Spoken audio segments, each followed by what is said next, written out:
इस समय हम पहुंचे हुए हैं आरपीआईसी इंटर कॉलेज में।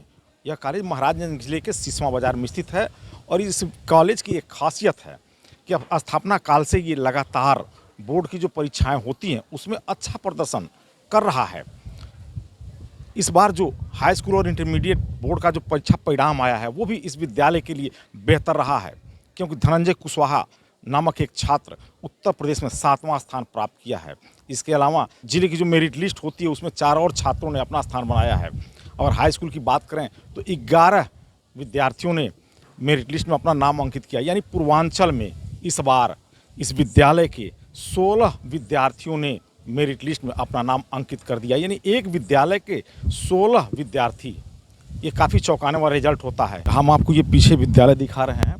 इस विद्यालय की स्थापना 2016 में हुई थी और 2018 में पहला हाई स्कूल बोर्ड का रिजल्ट जो आया वो काफ़ी चौंकाने वाला था। चूँकि इस विद्यालय का वो पहला रिजल्ट था, पहला हाई स्कूल का जो परिणाम था इस विद्यालय को मिला, उसमें उत्तर प्रदेश में 9वां स्थान प्रिंस विश्वकर्मा को मिला था।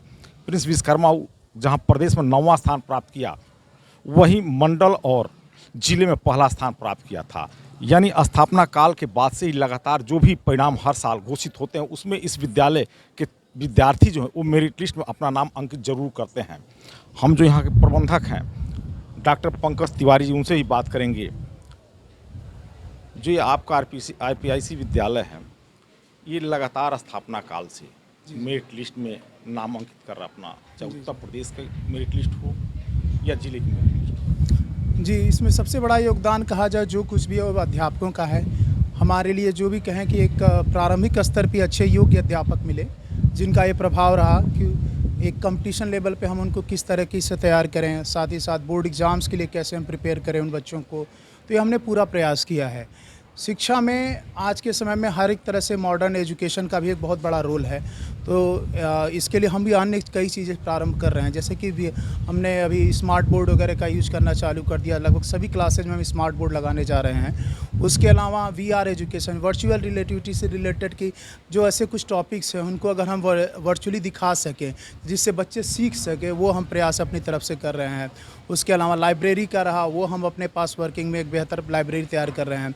तो ये जो एफ़र्ट लिए गए हैं इस बार नहीं, हर साल हम कुछ ना कुछ ऐसा करते हैं। और रिज़ल्ट की बात करें तो बोर्ड रिज़ल्ट हमारा इसी वजह से ही, यही कारण है मुख्य कि जिस वजह से हमने आज तक जो रिज़ल्ट दिया है पिछले कई सत्रों में, वो इसी वजह से रहा है। और हमें पूर्ण रूप से विश्वास भी है कि आगे आने वाले सभी सत्र में भी हम इससे बेहतर ही प्रयास करेंगे, हम इससे और बेहतर ही करेंगे।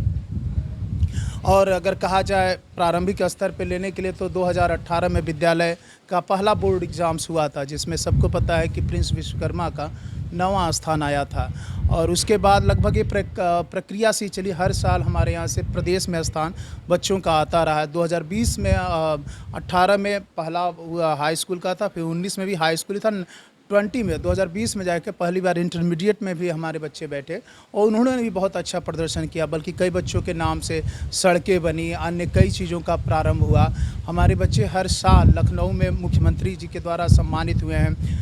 कोविड के समय भी हमारे यहाँ का ऐसा नहीं रहा कि रिजल्ट कहीं से इफ़ेक्ट हुआ, बच्चे अच्छे रहे। और यही मेन कारण है, मैं ये मानता भी हूँ कि एकेडमिक का प्रभाव आपको आगे के एकेडमिक में 100% नहीं मिलता, लेकिन यहाँ पर ऐसा हुआ है क्योंकि कोई बच्चे को बिना किसी कोचिंग ट्यूशन के यहाँ के बच्चे डायरेक्ट जेई वगैरह में बैठे हैं।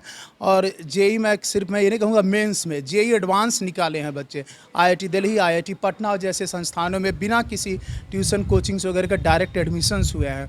तो क्वालिटी एजुकेशन की हम अपनी तरफ से बेहतर दे रहे हैं और आगे भी चाहेंगे वो बेहतर से बेहतर हम दे सकें। अभी लास्ट जो अभी तत्काल में ही अभी रिजल्ट जो आया है, धनंजय का बहुत ही बेहतरीन परफॉर्मेंस रहा है, 7th रैंक आपका स्टेट में आया है। उसके अलावा 4 बच्चे और ये टोटल 5 बच्चे इंटरमीडिएट में आए हैं हमारे। और अगर हम हाई स्कूल की बात करें तो हाई स्कूल में 4th रैंक से लेकर के 4th, 5th, 6th, 7th, 8th, 9th, 10th ये सभी के सभी टोटल 11 बच्चे हैं जो हाई स्कूल में आए हैं। तो टोटल ये 16 बच्चे हैं और ये 16 बच्चे पूर्वांचल में जितने भी विद्यालय है उसमें कोई ऐसा विद्यालय नहीं है जहाँ पर 16 बच्चे स्टेट मतलब इसमें डिस्ट्रिक्ट में मेरिट लिस्ट में रैंक लाए हों। तो यहाँ के बच्चे वो स्थान पाए हैं और उन्होंने अपनी प्रतिभा दिखाई है। आगे भी वो इस तरह के प्रयास हम चाहेंगे कि वो बच्चे करते रहें कि हम आगे के लक्ष्य जो हमने निर्धारित किया है उसमें वो कर सके। आगे आने वाले समय में हम उन बच्चों के लिए अलग से स्पेसिफिक क्लासेस, जैसे इस बार हमने प्रारंभ किया है कि क्लास 6 से ही जेईई और नीट में जो बच्चे इंटरेस्टेड है उनके लिए स्पेशल क्लासेस चालू की जाए, जो हर हम संडे को प्रारंभ कर रहे हैं। उसके अलावा जो छुट्टियां होंगी, वैकेशंस होंगे, उसमें भी हम ये चलाएंगे। उसके अलावा 6 to 8, क्योंकि देखिए इंग्लिश आना एक चीज़ है, कम्युनिकेट करना नॉर्मल चीज़ है, लेकिन उसके अलावा जैसे आपके ब्रिटिश इंग्लिश, अमेरिकन इंग्लिश में फ्लुएंसी की बात होती है, प्रोनाउंसिएशन की बात होती है, तो इस चीज़ को सुधारने के लिए हमने अभी गोरखपुर से एक इंस्टीट्यूशन से ट्राई किया, एक बहुत बेहतरीन इंस्टीट्यूशन है, तो उन अमेरिकन इंडियो करके उनका, हाँ, एंग्लो करके कुछ ऐसा इंस्टीट्यूशन है, बहुत फेमस है वहाँ पे। तो उनके टीचर जो हैं यहाँ पर आकर के एवरी संडे 2.5 घंटे की क्लास 6 to 8 के बच्चों के लिए लेंगे। और ये सारी सुविधाएं, ऐसा नहीं है कि किसी पैसे के लालच में ये ऐसा कुछ हमारी तरफ से कुछ सोचा जाता है, ये सारी सुविधाएं बच्चों के लिए फ्री ऑफ कॉस्ट है, जो बच्चे यहाँ पढ़ रहे हैं उनके लिए हैं। इसी चीज़ को आप देखेंगे, जैसे हमारे यहाँ लाइब्रेरी का सेटअप किया गया है। लाइब्रेरी में आपको क्लास 6 से लेकर के 12 तक के सारा आपको हर एक का सीरीज़ मिल जाएगा एकेडमिक में, जेईई और नीट की प्रिपरेशन के लिए। उसके अलावा हर तरह के साहित्य से रिलेटेड, उसके अलावा जितने आपके फिक्शन, नॉन फिक्शनल जितने तरह की बुक्स होती हैं वो सब आपको मिलेंगी। यहाँ लाइब्रेरी में पूरी तरीके से आपको मिलेगा कि एक कलेक्शन है जिसको आप एक अच्छे लंबे समय तक पढ़ सकते हैं। और एक सोशल कॉज के नाते हमने सिर्फ अपने बच्चों के लिए ही नहीं, बाहर के बच्चे भी चाहें यहाँ पर आकर के उन लाइब्रेरी को यूज करना, पढ़ना, सीखना, तो वो कर सकते हैं। उनके लिए फ्री ऑफ कॉस्ट ये रखा गया। लेकिन हाँ, ये कि स्कूल समय में नहीं, अन्य समय में बाहर के लोग भी आ सकते हैं, और बाकी समय में स्कूल के बच्चे हैं वो कभी भी इसका यूज कर सकते हैं, उनके लिए बेहतर किया गया। उसके अलावा लाइब्रेरी में हम मॉडिफाई कर रहे हैं। साइंस लाइब्रेरी हम बहुत बेहतर तरीके से हम कर रहे हैं। अभी पता ही होगा, अटल टिंकरिंग लैब्स के लिए भी हमारा प्रोविज़न में रखा गया है, तो हम उन चीज़ों को आगे बढ़ा रहे हैं। कंप्यूटर लैब में हमने लैब के कंप्यूटर्स की संख्या बढ़ाई है कि हर बच्चे को एक से स्पेशल सेपरेट उनको सिस्टम मिल सके, जिससे वो सीख सके, सारी चीज़ें जान सके। तो हमारी तरफ से यही बेहतर प्रयास है, और हमें पूरा विश्वास है कि आगे आने वाले समय में भी बेहतर हमारे बच्चे करेंगे। इस बार जो परिणाम आया है बोर्ड का, बड़ा अच्छा है परिणाम आपके विद्यालय के लिए, यह सुनकर कैसा लगा? बहुत अच्छा लगा। और ये परिणाम सभी हमारे अध्यापक जो हैं, सब उनके बदौलत है। वो अपनी ईमानदारी से जो है बच्चों को 100% देने का कार्य करते हैं। और बच्चे भी हमारे, अभी तो जो हमारा 7th रैंक है जिस बच्चे का, उससे जो पीछे वाले रैंक हैं वो कहीं न कहीं चूक हुआ है। नहीं तो हमारे पास कम से कम 5-7 बच्चे रैंक पे रहे होते स्टेट में, और वो बच्चे एक नंबर से चूक गए हैं। तो इसी स्थापना काल से ही लगातार इस विद्यालय के बच्चे मेरिट लिस्ट में अपना नाम दर्ज कराते हैं? जी, शुरू से हर 7 सत्र में जो है हमारे वहाँ के बच्चे रहे। पिछले सत्र में भी इंटर में 9th रैंक हमारे विद्यालय का रहा, 7th रैंक रहा, अपना हाई स्कूल का 9th रैंक रहा। हाई स्कूल का 3 बच्चे पिछले सत्र में भी हमारे रहे। 3 बच्चे स्टेट में थे 3 बच्चे। अच्छा लगता होगा? अच्छा लगता है सर, परिश्रम किया जाता है, परिश्रम का फल जब मिलता है तो बहुत अच्छा लगता है। इस विद्यालय के शिक्षक हैं, इनसे हम बात करेंगे कि किस तरीके से बच्चों को शिक्षा दी जाती है कि लगातार वो टॉप कर रहे हैं। देखिए, हर साल जो है बच्चों के लिए अलग से क्लासेस जो है, जैसे इस साल तो सर ने जैसे कहा अलग से जो है क्लासेस लगाई जा रही हैं संडे को।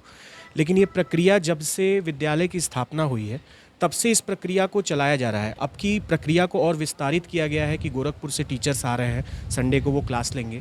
इसके अलावा हर दिन, अभी तो थोड़ी गर्मी का मौसम है, जैसे जुलाई का मौसम आता है उसके बाद हर दिन बच्चों को छुट्टी होने के पश्चात 1 से 1.5 घंटा, कम से कम शाम को 5 बजे तक बच्चों को रोका जाता है। जो कमज़ोर बच्चे हैं उनकी जो समस्याएं हैं उस अध्यापक को रोक के उसके पीछे अलग से लगाया जाता है। छोटी जो उनकी समस्याएं होती हैं उनके ऊपर ध्यान दिया जाता है। कोई बच्चा अगर किसी प्रश्न के पीछे ज़्यादा परेशान है तो वो क्यों परेशान है, उस परेशानी को दूर करने के लिए उसके पीछे लगा जाता है कि हर छोटी परेशानी जो है उस बच्चे की दूर की जा सके। इसी का परिणाम हमें हर वर्ष देखने को मिलता है कि स्थापना हुई है तब से प्रदेश पटल पे हमारा विद्यालय जो है निरंतर प्रदेश में अपना सूची में स्थान बनाता रहा है। प्रिंस विश्वकर्मा का 9वां स्थान था, पिछले साल 3 बच्चे आए, इस साल एक बच्चे ने 7वां स्थान लिया। पीछे जो बच्चे उसके रह गए हैं उनका भी प्रतिशत कम नहीं है, 95 से ऊपर उनका प्रतिशत है। लगभग हमारे विद्यालय में 80-85 बच्चे ऐसे हैं जिनका प्रतिशत 90 से ऊपर है।